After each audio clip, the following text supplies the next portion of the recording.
The courageous Sue Aikens of Life Below Zero has won over viewers with her resolute will and capacity to flourish in the hostile Alaskan tundra.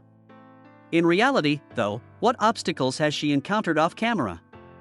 Has her life changed drastically, or does she still live alone? What actually transpired with Sue Aikens?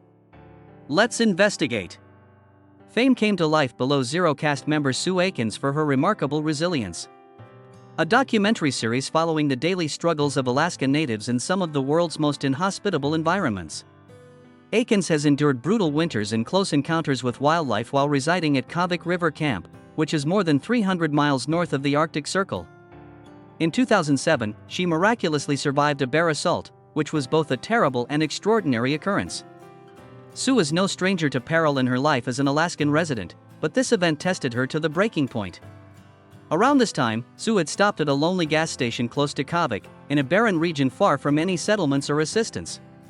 Wild animals, such as bears, can be harmful, despite the wilderness's reputation for beauty. A bear ambushed Sue one day as she went about her daily business. All of a sudden, it was terrible and might have killed someone.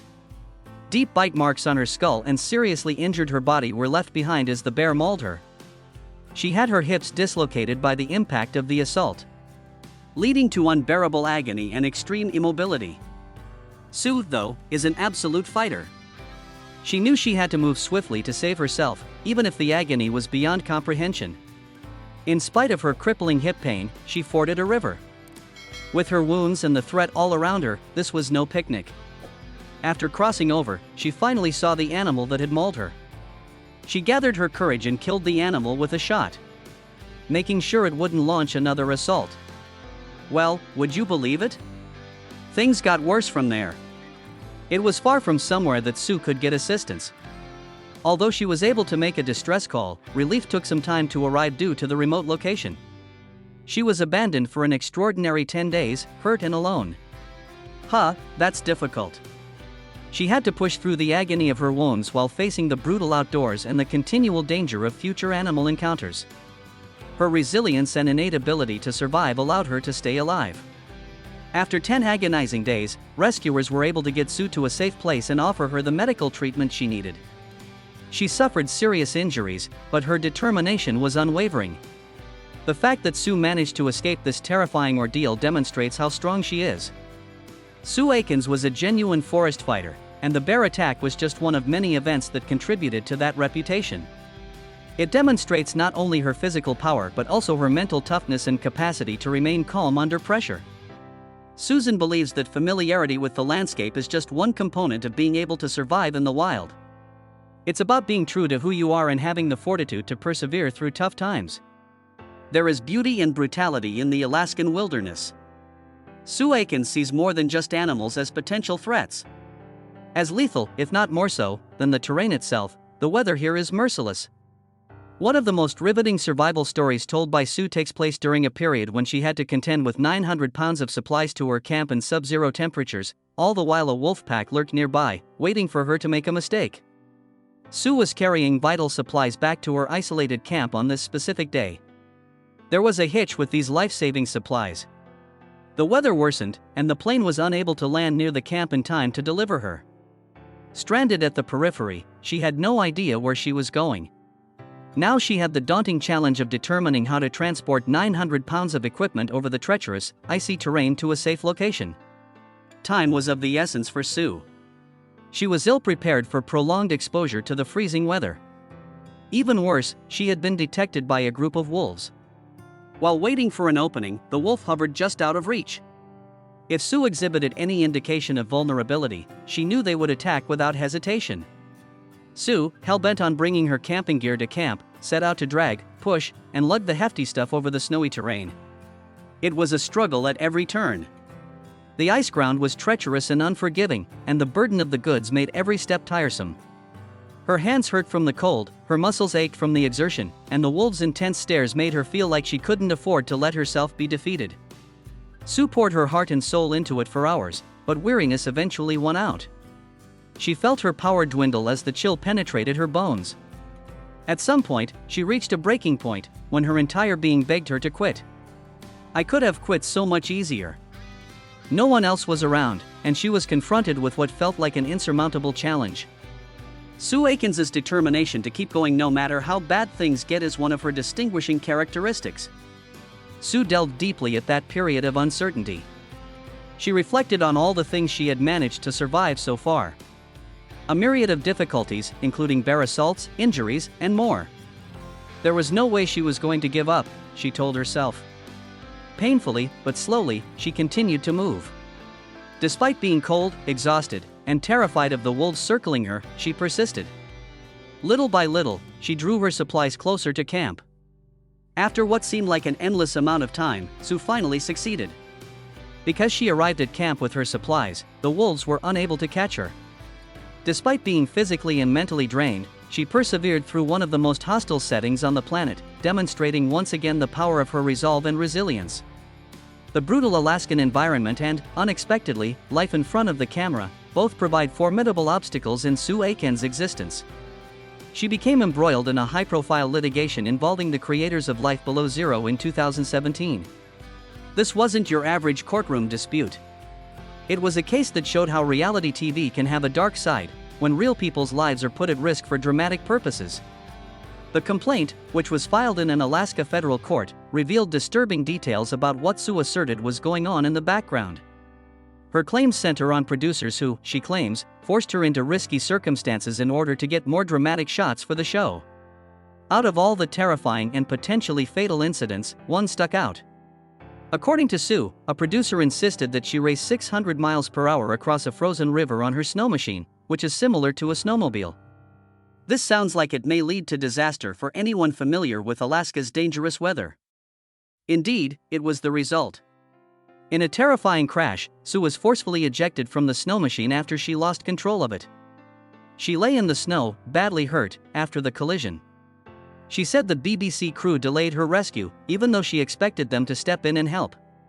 She claimed they were more concerned with getting dramatic footage than making sure she was safe right now.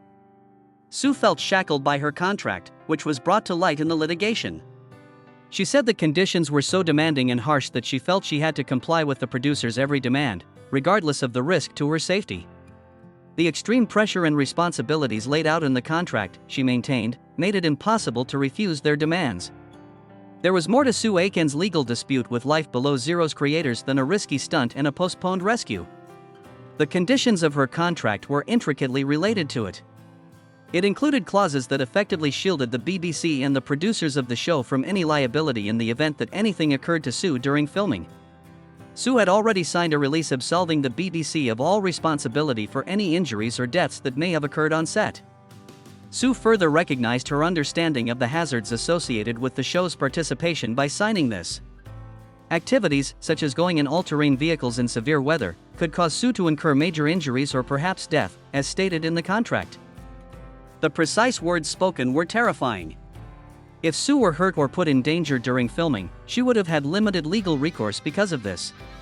Despite producers' best efforts to put her in peril, the contract essentially held her harmless. This is the main reason why her legal battle was so difficult and intricate. But Sue's attorneys claimed the agreement was unjust. They argued that the conditions should not be implemented because they were unfair and biased. The BBC was accused by Sue's legal team of breaching the agreement by disregarding her worries about her safety and placing her in needless danger. Producers urged that Sue drive a snow machine at high speeds over snowy terrain despite her fears. This led to her crash and injuries. Sue may have accepted the risks of living in the wilderness and dealing with natural threats, but the lawyers argued that she did not agree to the unnecessary risks that the show's producers concocted for dramatic purposes. They said that the producers should have listened to Sue and made her safety their top priority, but instead, they cranked up the drama. In her complaint against Life Below Zero's creators, Sue Aikens laid out a number of disturbing disagreements, one of which involved the horrific conduct of a BBC producer by the name of Aaron Melman. For Sue, this incident brought to light the enormous dangers she said she had to face for the program, and it had a profound psychological and physiological impact on her. A wind chill of 72 degrees below zero was recorded in the lawsuit as the temperature at which Melman allegedly forced Sue to work outdoors. This isn't simply frigid, it's lethal for those who have never seen temperatures this low. Exposed skin can freeze in minutes under these conditions, causing potentially irreversible damage, such as frostbite. Millman supposedly informed Sue that a face mask would hide her features during filming, despite the fact that this would put her in harm's way. He put the show's aesthetics ahead of her safety because he thought the audience deserved to see her better. Sue did as the producer asked since she was bound to do so by the terms of her contract. Nevertheless, major repercussions resulted from the choice. Frostbite set in as a result of the severe cold. An uncomfortable and potentially fatal syndrome in which the dermal and subcutaneous tissues get frozen. Due to the severity of the damage, Sue had to spend many days indoors recuperating, which greatly interrupted her daily survival routine in the unforgiving outdoors. In her lawsuit, Sue cited this occurrence as an example of how she believed the producers were endangering her health and life for dramatic effect. Frostbite is more than simply an annoyance. Permanent harm, such as nerve problems and scarring, can result. On sometimes, a whole or partial amputation of a digit. Such injuries may have been catastrophic for someone like Sue, whose athletic abilities are crucial for surviving in the harsh environment of Alaska. The fact that Sue felt her safety was being compromised in the sake of entertainment further added to her discomfort in this predicament. Living in the wilderness of Alaska already presents its fair share of difficulties, such as dealing with wildlife and braving the cold. Still, Sue took these dangers seriously. Should be shown as an inherent aspect of the show's realism, rather than exaggerated by producers for dramatic effect. Sue Aikens opted to stay on the show despite the heated legal struggle and the difficulties she encountered while filming Life Below Zero. Being a part of Life Below Zero has helped Sue stabilize her finances. For someone residing in such a remote and harsh setting, her estimated net worth of $500,000 is quite substantial. Making around $4,500 per episode, she is one of the highest-paid stars on the show. Many find inspiration in Sue's narrative, even if her life appears to be different from the norm. She proved that being self-sufficient and successful can be achieved while living off the grid. She has made a comfortable existence for herself in one of the most brutal settings on Earth through her hard work, both on and off camera. Sue had a tough time keeping healthy during the COVID-19 epidemic on top of her already difficult lifestyle and legal issues. Spinal surgery is a huge undertaking for anyone, but especially for someone who lives in a remote wilderness area like her. Back problems are excruciatingly painful and crippling, and getting back on your feet after surgery can take months.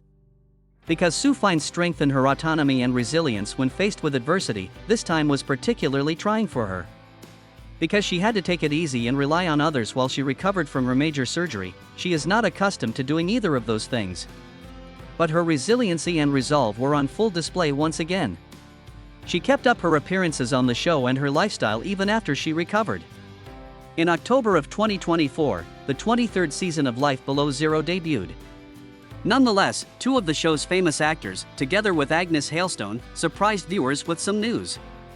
Both the main series and its two spin-offs will be cancelled after this season, according to the Hailstones. A mix of astonishment and curiosity about the franchise's future has swept over viewers in the wake of this discovery. Life Below Zero devotees may have detected problems prior to this announcement. Seasons ago, some actors from the Life Below Zero Next Generation and Life Below Zero Port Protection spin-offs were brought back to the main series. That sparked rumors that the spin-offs were having trouble staying afloat. Although it seemed like an attempt to unify the franchise, bringing back former cast members to the main series put doubt on the show's ability to continue. Uncertainty has been heightened by the Hailstone announcement. For many years, Chip and Agnes, two beloved characters, have stood in for the difficulties of subsistence farming in Alaska. The outdoors was their home as they raised a family and pursued their passions of hunting and fishing. Enthralled audiences. The announcement of the show's possible cancellation carries a lot of weight. National Geographic and the BBC, who produced the series, have not formally acknowledged the cancellation of the show or its spin-offs, despite the Hailstones' comments. Fans are holding out hope that Chip's remark is not definitive because of the absence of confirmation. It takes a while for TV networks to announce when a show will be renewed or cancelled. And the door is now open for speculation because of this delay. Managing the Kavic River Camp, a remote outpost in the Alaskan wilderness where temperatures can dip well below zero, wildlife can be dangerous, and solitude is a constant companion, is where Sue Aikens currently spends most of her time. Sue is totally alone, without any contemporary conveniences or luxuries, for 9 months of the year. Even her nearest neighbors are typically quite a distance away. Because the climate isn't the only thing that presents her with tough obstacles every day. For those seeking a once-in-a-lifetime opportunity to explore one of the world's most inaccessible regions, the challenging conditions at Kavic River Camp are more than worth it. On the other hand, the cost of a camp stay is high. Potential guests should get in touch with Sue to find out exact pricing and availability, but a night at Kavic River Camp will cost about $350 on average. There's more to it than meets the eye. Experience one of the planet's harshest landscapes on this thrilling journey. Anyone up for the endeavor can stay at Sue's camp and see the Alaskan wilderness in all its untamed glory while learning to survive in the bush. Sue has had just as much trouble in her private life as she has in her professional career. Each of her 2 marriages has contributed to her development into the woman she is today. The terrible death of her first husband was caused by brain cancer. The toughest part in Sue's life was the separation from her first spouse, which occurred before his death in 2004. 2 of her children from her second marriage, which lasted 17 years, are now grown-ups with families of their own. Sue is not alone, even though she has lived a solitary life for a long time. A journeyman electrician from Flushing, New York named Michael Heinrich is her current long-distance partner. A bond that knows no bounds has formed between the two, despite the great physical separation. Even though Michael is based in New York for work, it appears like his relationship with Sue is flourishing. Sue loves her one-of-a-kind, rural lifestyle and encounters hardships most others would never have to consider. She is grittier, more resilient, and has a positive attitude. Her experiences at Kavic River Camp demonstrate the incredible strength required to endure living in one of the harshest environments on the planet, where one must constantly battle against the elements just to stay alive. It's not a life for most people, but Sue Aikens feels right at home there.